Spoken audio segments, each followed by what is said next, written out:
प्रयासों की बुनाई, सम्मान की कमाई। खेमराज सुंदरयाल, पद्मश्री 2026। जब पढ़ रहा था तो एक दिन संत कबीर जी के बारे में याद, उनका बड़ा नाम है और हम इतनी किताबें पढ़ती हैं उनकी, तो मैं तो उन्हीं के जैसा काम सीखूंगा। दिल्ली क्लॉथ मिल में काम करने के बाद खेमराज सुंदरयाल बुनकर सहायता केंद्र में कार्यरत हो गए। काशी के बुनकर सेवा केंद्र में खेमराज जी की मुलाकात एक टेक्सटाइल आर्टिस्ट SV निकम जी से हुई।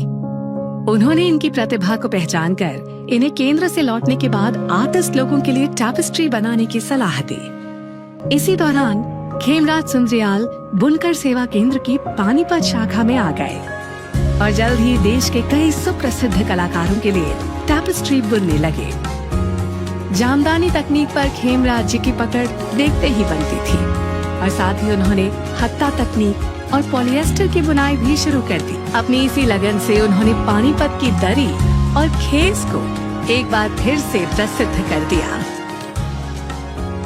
रिटायर होने के बाद खेमराज जी ने विष्णु हैंडलूम कोऑपरेटिव शुरू किया, जिसमें वो अब तक 10,000 से ज्यादा युवाओं को काम सिखा चुके हैं। खेमराज सुंदरयाल, पद्मश्री 2026। कोटि कोटि नमस्कार।